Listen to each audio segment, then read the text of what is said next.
Hello everyone, दृष्टि के teaching exam YouTube channel में एक बार फिर से आपका स्वागत है। मैं हूं गीतांजलि।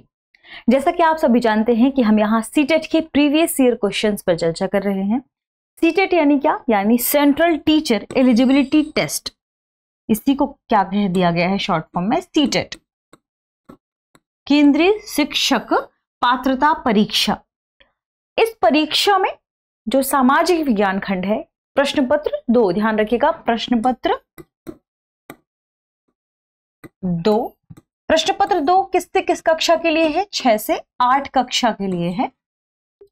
इस सामाजिक विज्ञान खंड में भूगोल विषय से विगत वर्षों में किस तरीके से प्रश्नों को फ्रेम किया गया है, कैसे प्रश्नों को पूछा गया है, किन चैप्टर से कैसे प्रश्न पूछे गए हैं, उन पर हम यहाँ चर्चा कर रहे हैं। यानी आप कुल मिलाकर कह सकते हैं कि प्रीवियस ईयर क्वेश्चंस पर डिस्कशन कर रहे हैं। ठीक है, तो आइए शुरू करते हैं हमारे आज के सेशन को और देखते हैं कि सामाजिक विज्ञान खंड से जो भूगोल विषय है यानी ज्योग्राफी विषय है, उसमें ज्योग्राफी से कैसे प्रश्न पूछे गए हैं। ठीक है, आइए देखते हैं पहले प्रश्न को। प्रश्न है, कौन से देशांतर को भारत के लिए मानक याम्योत्तर माना गया है?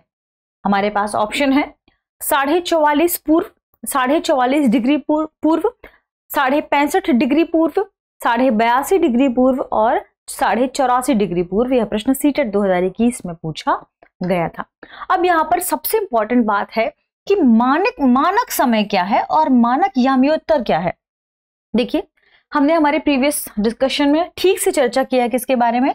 पृथ्वी की देशांतर रेखाओं के बारे में या पृथ्वी के देशांतर के बारे में। और इन्हीं देशांतर रेखाओं को दरअसल याम्योत्तर कहा जाता है, जिसमें हमने देखा कि जो पृथ्वी में विभिन्न प्रकार की रेखाएं हैं, जिनमें हमने अक्षांश रेखाओं के बारे में भी चर्चा की है। अक्षांश रेखाएं क्या है? जो पृथ्वी को वृत्ताकार समानांतर वृत्त के रूप में क्या करती हैं? कवर करती हैं, जिसमें बीच में विषुवत रेखा है जो कि 0 डिग्री अक्षांश है और क्रमशः ये अक्षांश फिर आगे बढ़ते जाते हैं। ठीक है, ठीक वैसे ही उत्तर ध्रुव को दक्षिण ध्रुव से मिलाने वाली भी कुछ काल्पनिक रेखाएं पृथ्वी पर खींची गई हैं, जिन्हें हम ग्लोब में देख सकते हैं। तो ये रेखाएं क्या है? जो उत्तर ध्रुव से दक्षिण ध्रुव को मिलाती हैं, जिसमें एक 0 डिग्री याम्योत्तर है या 0 डिग्री देशांतर रेखा है। ठीक ऐसे ही अन्य रेखाएं हैं जो क्या करती हैं? उत्तरी ध्रुव को दक्षिणी ध्रुव से मिलाती हैं और ये रेखाएं पूर्व की ओर और पश्चिम की ओर खींची जाती हैं। ध्यान रखिए, ये रेखाएं किस ओर? पूर्व की ओर। और इस मुख्य याम्योत्तर रेखा के या प्रमुख याम्योत्तर रेखा यानी 0 डिग्री देशांतर रेखा जो है, इसके पूर्व और पश्चिम की ओर खींची जाती हैं। जैसे हम अक्षांश की बात करते हैं तो अक्षांश क्या है? उत्तर और दक्षिण की ओर खींची जाती हैं। वैसे ही उत्तर से दक्षिण ध्रुव को मिलाने वाली ये प्रमुख रेखाएं क्या कहलाती हैं? देशांतर रेखाएं कहलाती हैं, जिसमें 0 डिग्री देशांतर रेखा प्रमुख याम्योत्तर रेखा कहलाती है। ठीक है, और हमने इसके बारे में क्या चर्चा किया था कि जो प्रमुख याम्योत्तर रेखा है, प्रमुख याम्योत्तर रेखा के आधार पर विभिन्न स्थानों के समय की गणना की जाती है कि आखिर इसके पूर्व में कैसा समय होगा, इसके पश्चिम में क्या समय होगा। ठीक ऐसे ही भारत के लिए, ध्यान रखें, भारत हमारा एक देश है, तो भारत के लिए भी स्टैंडर्ड टाइम क्या होगा? क्यों? क्योंकि जब भी हम भारत के मैप की बात करते हैं और हम बात करेंगे यदि भारत की मैप की, तो हम सभी जानते हैं कि भारत का विस्तार बहुत दूर से, यानी यदि हम इसके पश्चिमी हिस्से की बात करें तो हम द्वारका लें इसके क्षेत्र को, और यदि हम इसके असम के डिब्रूगढ़ की बात करें, मान लीजिए, ठीक है, असम के मान लीजिए हम डिब्रूगढ़ की बात करते हैं, या आप अरुणाचल प्रदेश ले लीजिए और आप यहाँ पर गुजरात वाले हिस्से को ले लें, तो इन दोनों के बीच में जो समयांतराल पाया जाता है, यानी जिस समय यहाँ पर 1 बजा होगा, हो सकता है उस समय द्वारका में कोई और टाइम हो, और इन दोनों के बीच में जो टाइम का डिफरेंस देखा गया वह लगभग 2 घंटे का देखा गया। ठीक ऐसे ही द्वारका और असम के डिब्रूगढ़ की यदि हम बात करें तो डिब्रूगढ़ के बीच जो समय अंतराल देखा गया वह लगभग 1 घंटे 45 मिनट का देखा गया। 1 घंटे 45 मिनट का देखा गया। क्यों ये डिफरेंस है? दरअसल ये डिफरेंस है क्योंकि भारत से भी तो बहुत सारी देशांतर रेखाएं होकर गुजर रही है ना। अगर इन देशांतर रेखाओं के हम गुजरने की बात करें तो अब चूंकि समय का डिफरेंस हमने क्या देखा, लगभग 2 घंटे का डिफरेंस है। पूर्वी हिस्से से पश्चिमी हिस्से की ओर जाएंगे। अब इस 2 घंटे के डिफरेंस को कैसे कवर किया जाए, तो भारत के लिए एक मानक याम्योत्तर रेखा को मानने की बात कही गई, यानी एक स्टैंडर्ड देशांतर रेखा के मानने की बात कही गई और कहा गया कि जो देशांतर रेखा भारत के नक्शे में बीचों बीच से होकर गुजरती है, उस देशांतर रेखा में उस समय स्थानीय समय क्या है, उस समय को ही ध्यान रखिए, वह देशांतर रेखा जिसे मानक के रूप में माना गया, उस समय उसके स्थानीय समय क्या है, उसके स्थानीय समय को ही पूरे देश के समय के रूप में माना जाने लगा।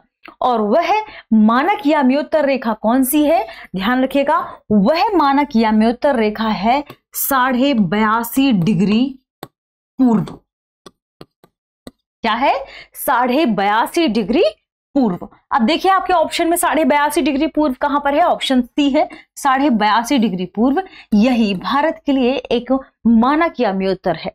मानक याम्योत्तर यानी हम यदि बात कर रहे हैं कि अभी दिल्ली में कितना बचा हुआ है, कि अभी का मान लीजिए 4:30 बचा हुआ है, तो ये 4:30 हम क्यों इसे मानक पूरे भारत में इसे स्टैंडर्ड मानते हैं, क्योंकि जहां से 82.5 डिग्री पूर्व से याम्योत्तर रेखा गुजर रही है, वहां का जो स्टैंडर्ड टाइम है वह अभी 4:30 का ही है। इस वजह से इसका जो समय है हमने पूरे भारत के लिए क्या सेट कर दिया, 4:30। इसे सेट करने का एक और कारण बताया गया कि जो रेलगाड़ियां चलती हैं, मान लीजिए पूरब से पश्चिम कोई रेलगाड़ी कवर कर रही है, तो ये तो बहुत सारे देशांतर से होकर गुजरेगी। अब ये इतने सारे देशांतरों से होकर गुजर रही है, तो हर देशांतर का अपना अलग अलग समय होगा और इनके अलग अलग समय के हिसाब से रेलगाड़ी का जो समय है वह भी हमें उसी हिसाब से बनाना पड़ेगा। समय सारणी हमें वैसे ही तय करनी पड़ेगी कि उस स्थान के हिसाब से वहां पर कितना बचा होगा। मान लीजिए पूर्व के लिए कोई समय सारणी है, वही समय सारणी आपको पश्चिम वाले क्षेत्र में कार्य नहीं करेगी, क्योंकि आपको समय सारणी फिर बहुत सारी बनानी पड़ेंगी, है ना। तो इसके लिए या इससे बचने के लिए एक सुविधाजनक तरीका क्या खोजा गया कि भारत में एक मानक याम्योत्तर तय किया जाए और उस मानक याम्योत्तर में वहां का स्थानीय समय उस समय क्या है, उस समय के आधार पर ही पूरा स्टैंडर्ड टाइम एक हमारे लिए गठित कर दिया जाए। तो इस प्रकार से जो 82.5 डिग्री पूर्व याम्योत्तर रेखा है उसे मानक याम्योत्तर के रूप में या मानक देशांतर के रूप में भारत के लिए तय कर दिया गया। तो ध्यान रखें, इस प्रश्न का सही जवाब क्या होगा, ऑप्शन सी। चलिए आगे बढ़ते हैं, अगले प्रश्न पर चर्चा करते हैं। अगला प्रश्न है, एक बच्चा समय क्षेत्रों का मानचित्र पढ़ते हुए सवाल पूछता है कि मानचित्र पर +5, -5, +3, -3 आदि क्यों अंकित किए गए हैं। बच्चे के इस प्रश्न का उत्तर स्पष्ट करने के लिए शिक्षिका को कक्षा में चर्चा में निम्नलिखित में से क्या क्या शामिल करना चाहिए। आपके पास ऑप्शन है अंतरराष्ट्रीय समय क्षेत्र, ऑप्शन बी है स्थान विशेष के देशांतर की ग्रीनविच से तुलनात्मक स्थिति, ऑप्शन सी है स्थान विशेष के अक्षांश की ग्रीनविच से तुलनात्मक स्थिति। सही विकल्प का चयन करना है। आपके पास ऑप्शन है ए केवल 1 और 2, केवल 2 और 3, केवल 1 और 3, केवल 1। यह प्रश्न सीटेट 2021 में पूछा गया था। देखिए ये जो +5, -5, +3, -3 है, ये दरअसल क्या है, ये दरअसल है जब हमने पृथ्वी पर ही देशांतर रेखाओं की बात की थी, तो हम क्या पढ़ते हैं कि इन्हीं देशांतर रेखाओं के आधार पर समय की गणना होती है, जिसमें मुख्य रेखा है क्या, 0 डिग्री देशांतर रेखा, ठीक। और इसी देशांतर रेखा के पूर्वी हिस्से में हमने क्या देखा कि यहां पर +1 आवर वाला समय हम काउंट करेंगे।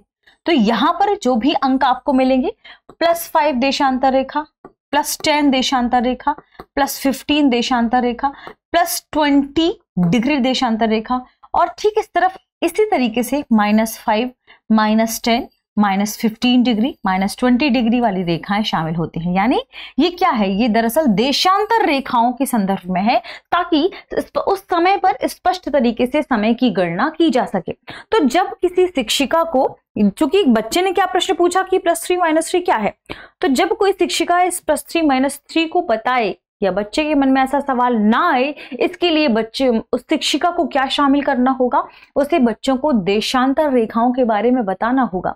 उसे बच्चों को देशांतर रेखाओं के साथ साथ ग्रीनविच लाइन के लिए, यानी जो 0 डिग्री देशांतर रेखा है, मुख्य याम्योत्तर रेखा है, जो ग्रीनविच लाइन है, ग्रीनविच लाइन यानी क्या, ग्रीनविच लाइन यानी वह लाइन जिसे हम 0 डिग्री देशांतर के नाम से भी जानते हैं, जो ब्रिटिश वेधशाला के वहां से होकर गुजरती है, उसे ग्रीनविच लाइन कहते हैं। और यह स्टैंडर्ड रूप से इसके पूर्वी हिस्से पर जो भी समय सारणी होगी ग्रीनविच के स्थानीय समय के आधार पर +1 आवर होगी। डिग्री के हिसाब से आपको ध्यान रखना है। क्यों?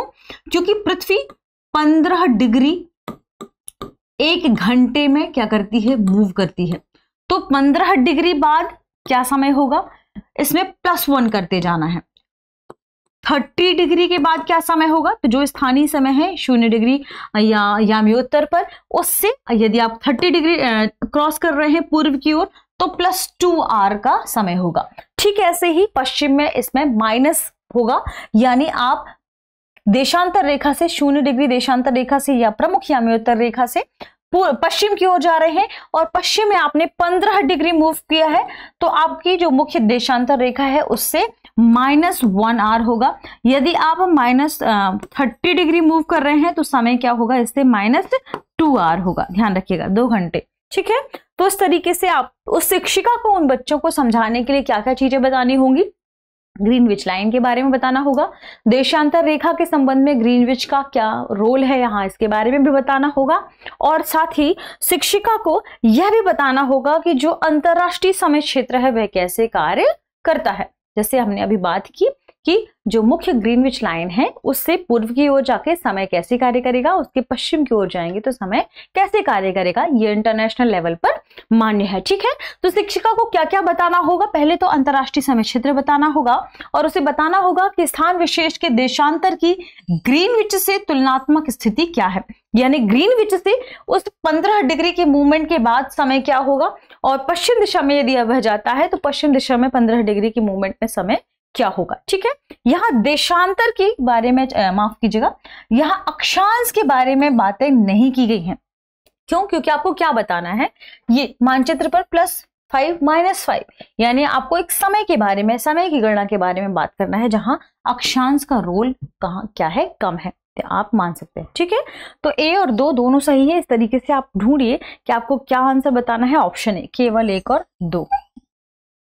ठीक, चलिए आगे बढ़ते हैं, अगले प्रश्न पर चर्चा करते हैं। अगले प्रश्न के बारे में देखते हैं। अगला प्रश्न है, निम्नलिखित कथनों में से कौन सा ऋतुओं में परिवर्तन के व्याख्यान के लिए सही है? ध्यान रखिए, ऋतुओं में परिवर्तन, हम शरद ऋतु की बात करते हैं, हम बसंत ऋतु की बात करते हैं, ग्रीष्म ऋतु की बात करते हैं, तो आखिर ये जो ऋतुओं में परिवर्तन आता है इनके लिए निम्नलिखित में से कौन से व्याख्यान सही है? हमारे पास कथन है, पहला कथन है, ऋतुओं में परिवर्तन पृथ्वी के चारों ओर सूर्य की स्थिति में परिवर्तन के कारण होता है। दूसरा है, जब उत्तरी गोलार्ध सूर्य की तरफ झुका होता है तब कर्क रेखा वाले क्षेत्रों में ऊष्मा अधिक प्राप्त होती है और गर्मी के मौसम का अनुभव होता है।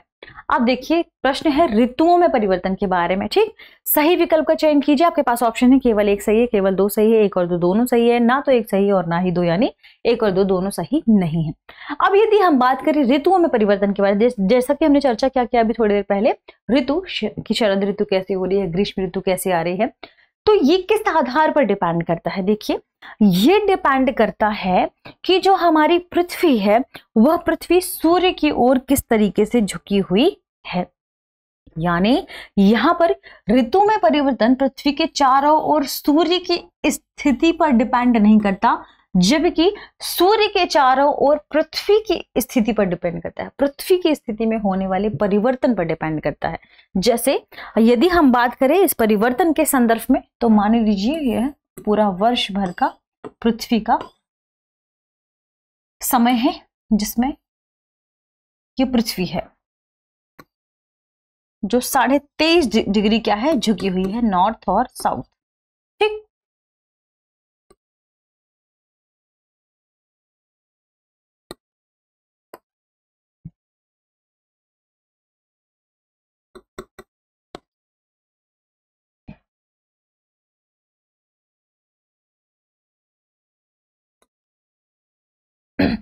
और बीच में है सन। ठीक, यदि हम 21 जून की बात करें, देखिए यदि हम 21 जून की बात करते हैं तो 21 जून के समय देखिए सूर्य की किरणें यहां पर सीधी पड़ती हैं एकदम पृथ्वी के सामने।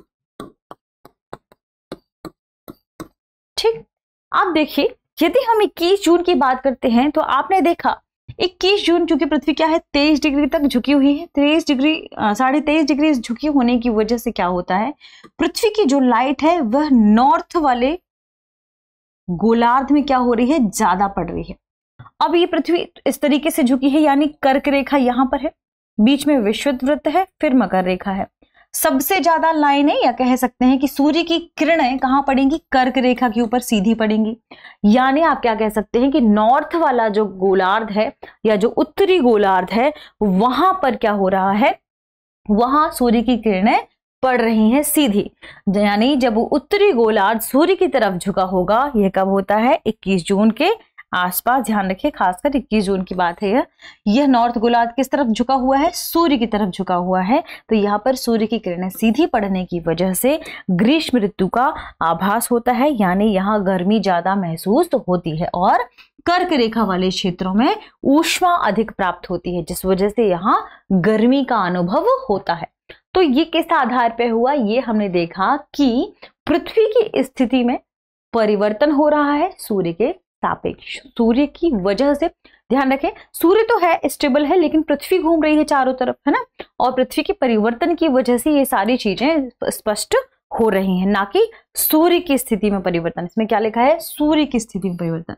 तो सूर्य की स्थिति में परिवर्तन की वजह से नहीं, पृथ्वी की स्थिति में परिवर्तन की वजह से हमें विभिन्न प्रकार की ऋतुओं का आभास होता है। अब इंपॉर्टेंट बात, ये तो हमने किसके बारे में देखा, ये हमने देखा 21 जून की स्थिति के बारे में कि 21 जून में क्या स्थिति है। यदि हम बात करें सितंबर के संदर्भ में, मान लीजिए ये सितंबर वाली स्थिति, ठीक, और सितंबर के आप ऑपोजिट में मान सकते हैं कि ये मार्च की स्थिति है, ठीक है। मान लीजिए यह 23 सितंबर के आसपास की स्थिति है, ये मार्च के आसपास की स्थिति है, और इसके बाद यहाँ यह दिसंबर की स्थिति है। 3-3 महीने के डिफरेंस की हम बात कर रहे हैं, ठीक। अब यहाँ जो पृथ्वी पहुंची है, तो मान लीजिए यहाँ पर सूरज है और सूरज के सामने इस तरीके से गोल पृथ्वी है, यानी इस तरीके से जो गोल पृथ्वी है इसमें अब सूरज की लाइट कहाँ पड़ रही है, विषुवत वृत्त में पड़ रही है। विषुवत वृत्त यानी 0 डिग्री अक्षांश, यहाँ 0 डिग्री अक्षांश में सीधी रेखाएं पड़ती हैं, और ठीक यही होता है मार्च के आसपास, 21 मार्च के आसपास, ठीक है। 21 मार्च के आसपास भी बिल्कुल यही स्थिति होती है। मान लीजिए यहाँ सन है और इस तरफ पृथ्वी है, इसमें चूंकि डिफरेंस होगा, यहाँ पर पृथ्वी है और इस तरफ सन है। सन की लाइट डायरेक्ट कहाँ पड़ रही है, विषुवत रेखा के पास। ध्यान रखिए, पृथ्वी इसके सामने है, तो विषुवत रेखा पर डायरेक्ट सनलाइट पड़ रही है। कब पड़ रही है, ये आपको ध्यान रखना है, समय है मार्च का। ध्यान रखिए कि 21 मार्च में सीधा विषुवत रेखा पर किरणें पड़ती हैं सूरज की, तो जिस वजह से क्या होता है, इस पूरे क्षेत्र में जहां पर सीधी किरणें पड़ रही हैं, यहां पर गर्मी अधिक होती है, ठीक। और यदि हम दिसंबर की बात करें, चूंकि जून में क्या उत्तरी गोलार्ध झुका हुआ था, लेकिन जैसे ही पृथ्वी इस तरीके से घूमती हुई आगे की ओर बढ़ती है, तो 22 दिसंबर तक जाते जाते क्या होगा, 22 दिसंबर तक आते आते जो दक्षिणी गोलार्ध है यह सूर्य के सामने आ जाता है। अब नॉर्थ वाला जो गोलार्ध है इस तरफ हो गया, तो दक्षिणी गोलार्ध में क्या होगा, यहाँ पर किरणें सीधी पड़ती हैं, ठीक है। तो ध्यान रखिएगा, ये पूरा जो पृथ्वी की परिक्रमण गति है यह किसके सापेक्ष, सूर्य के सापेक्ष है, क्योंकि सूर्य के चारों ओर है। इस परिक्रमण गति के फलस्वरूप ही क्या होता है, इस गति के फलस्वरूप हमारे चारों तरफ ये जो मौसम की परिवर्तन की बात करते हैं, मौसम नहीं ऋतुओं की परिवर्तन की बात करते हैं, ये इसी गति के फलस्वरूप होती है। जब यहाँ पर बहुत तेज सूर्य की किरणें पड़ेंगी, यानी यहाँ ग्रीष्म ऋतु की बात चल रही है, ठीक। जब ये पृथ्वी घूमती हुई इस तरीके से आगे की ओर पड़ेगी, तो जहां पर आपने देखा कि अब चूंकि विषुवत वृत्त पर सीधी किरणें पड़ रही हैं, यानी यहाँ बसंत ऋतु होगी ऊपर, और शरद ऋतु भी देखने को मिलेगी। जहां पर किरणें, यहाँ किरणें नहीं पड़ रही हैं इस तरफ, तो यहाँ पर शरद ऋतु भी हमें देखने को मिलेगी, ठीक है। तो आपको क्या ध्यान रखना है कि जहां पर किरणें नहीं पड़ रही हैं शरद ऋतु, और यहाँ बसंत ऋतु। फिर आप आगे की ओर बढ़ेंगे, जैसे पृथ्वी आगे की ओर बढ़ रही है, आपने देखा दक्षिणी गोलार्ध सूर्य के सामने है, यहाँ पर चूंकि दक्षिणी गोलार्ध सूर्य के सामने है, अब यहाँ पर सीधी पूरी किरणें पड़ रही हैं, तो नॉर्थ साइड वाले इलाके में या उत्तरी गोलार्ध में क्या होगा, शीत ऋतु होगी, ठीक। फिर ये चेंजेस होते रहेंगे और वापस से जब पृथ्वी वहां कहां पहुंचेगी, 21 मार्च के आसपास पहुंचेगी। अब यहाँ पर सूर्य की किरणें विषुवत रेखा पर सीधी पड़ रही हैं, नॉर्थ नीचे है और नॉर्थ ऊपर है और साउथ नीचे की तरफ है। अब सीधी किरणें कहां पड़ रही हैं, विषुवत रेखा की तरफ पड़ रही हैं, यानी 0 डिग्री अक्षांश पर पड़ रही हैं। ऐसी स्थिति में क्या होगा, ना तो बहुत तेज गर्मी और ना ही बहुत तेज ठंड का एहसास होगा। तो इस वजह से 21 मार्च और 23 सितंबर वाली स्थिति में क्या होगा, स्थितियां थोड़ी बदल जाएंगी, लेकिन जो शरद ऋतु और बसंत ऋतु वाला समय है वह दरअसल यही समय है, शरद ऋतु और बसंत ऋतु। हालांकि ऋतुएं यदि 21 मार्च और 23 सितंबर के बारे में आप देखें तो बदल जाएंगी दोनों की स्थितियों के संदर्भ में, लेकिन ऋतुएं वही रहेंगी। मतलब जहां नॉर्थ में, जहां हम 23 सितंबर की बात करते हैं तो नॉर्थ पोल के आसपास जहां शरद ऋतु होगी और साउथ में जहां बसंत ऋतु होगी, यदि हम वही मार्च की बात करें, 21 मार्च की बात करें, तो नॉर्थ पोल में बसंत ऋतु होगी और साउथ पोल में शरद ऋतु होगी। ठीक है, ये आपको ध्यान रखना है। तो जहां सूर्य की किरणें सीधी पड़ रही हैं, यहाँ नॉर्थ ब्लॉक में, या कह सकते हैं जो नॉर्थ पोल है उस वाले क्षेत्र में, चूंकि यह हिस्सा सूर्य की तरफ झुका हुआ है तो यहाँ ग्रीष्म ऋतु होगी, और यह हिस्सा साउथ वाला हिस्सा जो सूर्य से दूर है, यहाँ पर क्या होगी, यहाँ शीत ऋतु होगी। तो यही सारी चीजें हैं जो आपको ध्यान रखनी है। ठीक है, तो यदि हम इस प्रश्न के सही जवाब की बात करें तो दूसरा कथन हमारा क्या है, सही है ऋतु के संदर्भ में। पहला कथन यहां पर गलत हो जाएगा, तो ऑप्शन बी इस प्रश्न का सही जवाब होगा, केवल 2। ठीक है, चलिए आगे बढ़ते हैं, अगले प्रश्न पर चर्चा कर लेते हैं। अगला प्रश्न है, जब ग्रीनविच पर 2 अपराह्न का समय हो तो 45 डिग्री पश्चिम में क्या समय होगा। हमारे पास ऑप्शन है 5 अपराह्न, 2 पूर्वाह्न, 11 पूर्वाह्न या 11 अपराह्न। सीटेट वाले प्रश्न पत्र में यह प्रश्न पूछा गया। देखिए, हमने अभी थोड़ी देर पहले ही चर्चा की है पृथ्वी के देशांतर के बारे में, और यह भी देखा कि जो 0 डिग्री देशांतर है यह प्रमुख याम्योत्तर है। इसकी यदि हम पूर्व की ओर जाते हैं तो टाइम क्या होगा, प्लस होगा, लेकिन यदि हम पश्चिम की ओर जाते हैं तो टाइम क्या होगा, माइनस होगा। ठीक, माइनस होगा। हमने यह भी देखा कि यदि हम 0 डिग्री देशांतर से 15 डिग्री पूर्व की ओर जाते हैं तो प्लस टाइम प्लस 1 आवर हमारा बढ़ जाएगा, जो कि ग्रीनविच में जो भी समय होगा उससे 1 घंटा ज्यादा।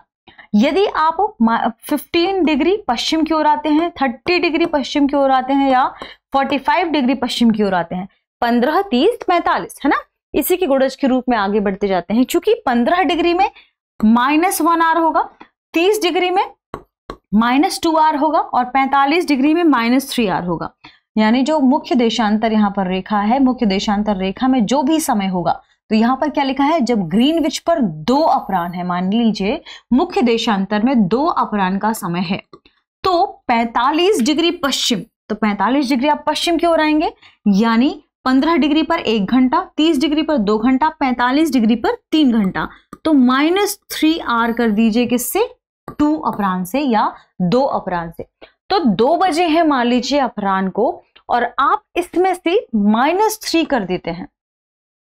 2 बजे हैं, 2 मान लीजिए दोपहर में 2 बजे हैं, आप इसमें से 3 को हटा देते हैं।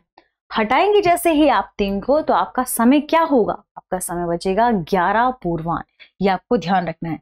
तो समय होगा 11 पूर्वाह्न, सी ऑप्शन इस प्रश्न का सही जवाब होगा। ठीक है, चलिए आगे बढ़ते हैं, अगले प्रश्न को देखते हैं। अगला प्रश्न है, सही मिलान कीजिए। आपको सही जोड़ी का मिलान करना है। एक तरफ आपको सूची 1 दी हुई है, दूसरी तरफ सूची 2 है। A, B, C, D 4 option है। देखिए सूची 1 में क्या है, पृथ्वी का अपने अक्ष पर घूमना, सूर्य के चारों ओर एक स्थित कक्ष में पृथ्वी का घूमना, ग्लोब पर दिन व रात का विभाजन, पृथ्वी पर बराबर रात और दिन होने का समय। सूची 2 में परिक्रमण, विषुव, घूर्णन और प्रदीप्ति वृत्त शामिल है। ये आपको क्या ध्यान रखना है कि आखिर इनका मतलब या इनकी मीनिंग किसके आधार पर यहाँ पे सूची 2 में बताइए कि सही क्या है। ठीक, यदि हम पृथ्वी का अपने अक्ष पर घूमने की बात करें तो हम सभी जानते हैं कि पृथ्वी का अपने अक्ष पर घूमना क्या कहलाता है, परिभ्रमण कहलाता है। इसे हम घूर्णन के रूप में भी जानते हैं, इसे हम दैनिक रूप में जो इसका पूरा परिवर्तन है इसके रूप में जानते हैं। तो पृथ्वी का अपने अक्ष पर घूमना क्या कहलाता है, घूर्णन। देखिए घूर्णन कहाँ है, सी में, इसे स्थिति में लाइए। ठीक है, सूर्य के चारों ओर एक स्थिर कक्षा में पृथ्वी का घूमना, तो यदि सूर्य के चारों ओर पृथ्वी घूम रही है, इसे हम क्या कहते हैं, परिक्रमण। इसे हम कहते हैं क्या, परिक्रमण। परिक्रमण, रिवोल्यूशन, ठीक है। तो जब परिक्रमण की हम बात करते हैं, परिक्रमण यानी सूर्य के चारों ओर एक स्थिर कक्षा में पृथ्वी का घूमना, परिक्रमण ऑप्शन ए में है, ठीक। अब यदि हम बात करें पृथ्वी पर, या आप कह सकते हैं ग्लोब पर दिन व रात का विभाजन, दरअसल ग्लोब पर दिन और रात के विभाजन की बात करें, यह मान लीजिए ग्लोब है, यहां मान लीजिए सन है। सन की लाइट यदि पृथ्वी पर इस तरफ से पड़ रही है तो यहां पर क्या होगा, दिन होगा, क्यों, क्योंकि यहां लाइट पड़ रही है। और जहां सन की लाइट नहीं पड़ रही, यहां पर होगा रात। तो क्या पड़ रहा है, सन की प्रदीप्ति पड़ रही है, ठीक है। और इसमें यह इस तरीके से पृथ्वी घूमेगी। जैसे जैसे पृथ्वी घूमेगी तो पृथ्वी के जिस आधे हिस्से में लाइट पड़ेगी वहां दिन होगा, जहां नहीं पड़ेगी वहां पर रात होगा। तो ग्लोब पर दिन और रात का विभाजन दरअसल प्रदीप्ति वृत्त की वजह से है। तो यहां ध्यान रखिए, इस प्रश्न का सुमेलन होगा यह। ऊपर से पृथ्वी पर बराबर रात और दिन होने का समय, पृथ्वी पर रात और दिन बराबर है, इसके लिए इसके समय को कहते हैं दरअसल विषुव का समय, जो हमने अभी सितंबर वाली बात की थी और मार्च वाली बात की थी। यहाँ पर जहां पर विषुवत रेखा पर सूर्य की किरणें सीधी पड़ रही हैं, ये दरअसल वे समय है जब दिन रात का समय क्या होता है, बराबर होता है, इसे विषुव का समय भी कहते हैं। तो ध्यान रखिएगा, इसका सुमेलन यहाँ पर यह होगा, ठीक है। तो पृथ्वी का अपने अक्ष पर घूमना यानी नंबर 3 आपका पहले आ जाएगा, ठीक। सूर्य के चारों ओर एक स्थिर कक्ष में पृथ्वी का घूमना, परिक्रमण, नंबर 1 आ जाएगा। फिर ग्लोब पर दिन रात का विभाजन, नंबर 4 आ जाएगा। और पृथ्वी पर बराबर दिन और रात होना यानी विषुव 2 हो जाएगा। तो 3142 इस प्रश्न का सही जवाब है। आइए देखते हैं कहां पर है, 3142 ऑप्शन बी, 3142 ऑप्शन बी इस प्रश्न का सही जवाब होगा, ये आपको ध्यान रखना है। तो देखिए, जो पृथ्वी से संबंधित जितनी भी गणनाएं हैं, इसके दिन रात होने से संबंधित गणनाएं हैं, इसकी जो अक्षांशीय स्थिति है, इसकी देशांतरीय स्थिति है, इन सभी स्थितियों के बारे में आपको ठीक से पता होना चाहिए। यदि आप देशांतरीय स्थिति के बारे में जानते हैं तो आप उस पूरे पर्टिकुलर ग्लोब में किस समय पर क्या समय होगा, किस देशांतर पर क्या स्थिति हो सकती है, सारी चीजें आपको पता होंगी। यदि आप अक्षांशीय स्थिति के बारे में जानते हैं तो आप उष्णकटिबंधीय स्थिति के बारे में भी समझ पाएंगे, और आप यह भी समझ पाएंगे कि जो ऋतु में परिवर्तन हो रहा है, सूर्य की किरणें किस स्थान पर पड़ रही हैं पृथ्वी के, तो क्यों ऋतुओं में परिवर्तन हो रहा है। यदि कहीं ग्रीष्म ऋतु है तो क्यों ग्रीष्म ऋतु है, यदि कहीं शरद ऋतु है तो क्यों शरद ऋतु है। इन सारी चीजों का यहाँ आपको इंपॉर्टेंस समझ में आएगा, ठीक है।